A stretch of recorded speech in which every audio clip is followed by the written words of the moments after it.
My first official budget with a part-time paycheck. First paycheck, luckily, that's gonna be still the whole full-time income and then some, because my husband did work 2 holidays in this pay period. So it's actually gonna be a little bit more. But then our second paycheck is going to be his full-time income and my part-time income, which is gonna be an adjustment.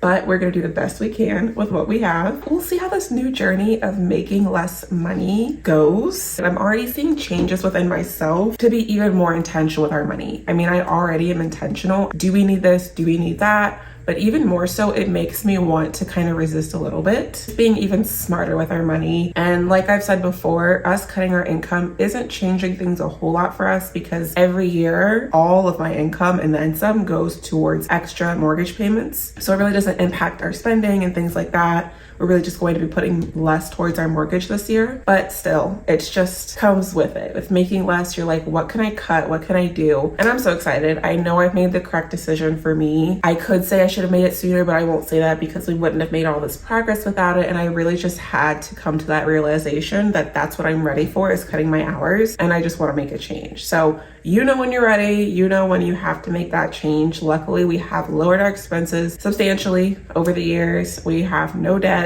besides this mortgage. So we put ourselves in the best possible financial situation to be able to do something like this. So I've already put in the income. This is going to be obviously an estimate. I don't know for sure what our income is going to be this month. Our first paycheck is this Friday. So I estimated based off of what our typical full-time income is, and then I added how much it typically is whenever my husband works a holiday. So we are going to estimate $3,800 for the first paycheck.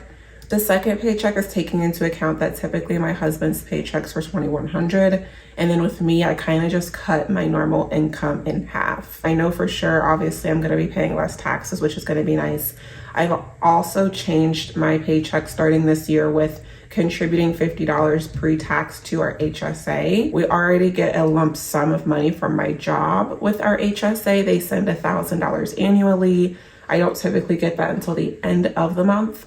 So this will start with the first paycheck. And also my premium cost for our health insurance did go down by $50 this year. It is based off of how much money I make, and how much money I made in 23 was significantly more than how much I made in 24 because of me deciding to stop doing overtime in October of 23, but definitely in the full year of 2024. So benefit of that is our health insurance premium did go down by $50. And so it is going to be almost like I don't even really notice it. As far as other income, that's factoring in money from YouTube, a little bit from TikTok, and then a little bit from my Etsy shop. Altogether, the month would come to $6,700 net. So haven't put everything in here yet. I do want to start with savings or sinking funds, which of course, by the way, guys, if you don't have some place to do your budget, this is in my Etsy shop. It's a good place to start because you can do it for the entire year, and then year over year, you could just keep making a copy. So this is in my Etsy shop, which is linked in the description. As for sinking funds for January, it's gonna be Christmas. I'm gonna do it throughout the entire year. Puts us in the best possible situation by the time Christmas comes. And honestly, with everything just being kind of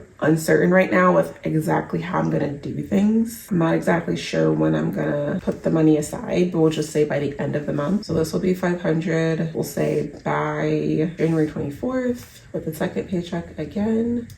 And then of course, putting money aside for car insurance. We pay our homeowner's insurance annually, and we pay our car insurance semi-annually. The next time it'll be due will be March. So I'm gonna put aside $200 for insurance for both insurances, and that'll again be by 2025. So let's add up our expenses. So first would be the first payment amount, which is the minimum. So here's all of our expenses for January without any extra principal payments. $2,500. We actually do have an HOA, and we have to pay it once a year. I really don't complain about an HOA just because, yes, we might have to run things by them and things like that if we decide to do something super big on our property, but we really aren't. As you guys know, all of our money is really going towards this mortgage. We did a fence. It was really easy. The fence company that we went through handled all approvals, not only from HOA, but through the city. a lot of places, even if you don't have an HOA, typically you still have to run things through the city. You still gotta get some permission somewhere. And actually, let me fix this because our water bill is going to be a little bit more than I was expecting this month. That's the only bill that we've really gotten so far. Our income is $3,800. If I take away the $2,500, that leaves us with $1,300. I've been thinking about redoing how I send the extra payments to the mortgage. Usually I would just send the first payment and it would be like a whole lump sum of our minimum plus about $900 of extra principal. I'm thinking about starting to wait till the end of the month, especially with things being so new this month. And if you can't tell, it does add everything up for me in the bottom right hand corner. My goal this month was to still send an additional $1,900 or so. So yeah, technically our first mortgage payment isn't due until February 1st because we always pay our bills a month ahead of time. So I'm gonna say by the 31st. So with adding up all of our necessary expenses, it comes to $3,300 total, which leaves me with about $500. And then we still have the second paycheck. So we're in good shape, but at the same time, this isn't going to be our normal income every month. So I want to prepare for just upcoming expenses. I think I'm going to put $500 towards sinking funds. So whether that's car maintenance, I actually have an appointment that I'm going to today for car maintenance, but our cars are now 11 years old. So things come up. I want to put some money aside to really prepare us for stuff like that. So we're going to put $500 aside for sinking funds, whether that's home maintenance or car maintenance. And then after that, we'll still have our second paycheck of $2,700. And I do plan to send $2,000 extra to the mortgage. And then the remaining $700 will be some of our spending money. Now, any prior budget that you see prior to this date, I've always not included our spending money on this because it would automatically go into a different account. I'm going to plan for it this month. And then next month, once things are back to normal, then we'll see exactly how it gets factored in. So let me update this. Second mortgage payment for $2,000. We'll plan to do that by the end of the month. I am gonna do sinking funds by the 24th. Spending money will be $400 total for the month since we have 2 paychecks. And that'll leave us with about $500 or so dollars. One thing about me, I do not underestimate the power of savings. I actually feel like savings can be considered more important in some scenarios because if something happens, then what, you know? I'm gonna put $500 in our high-yield savings account as a kind of a way to just put the money aside.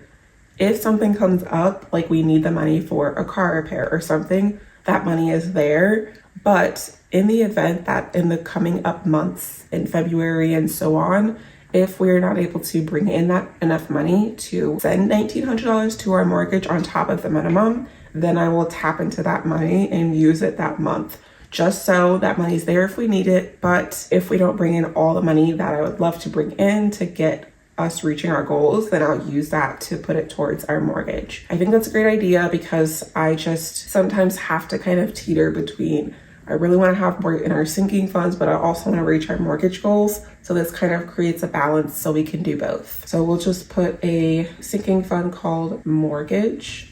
It'll accumulate a little interest if it sits there. And then if we need it, it's also there. For someone like me who kind of just also has anxiety, it just puts me in a good spot to feel like, okay, we're good. If I need that money, I'll grab it.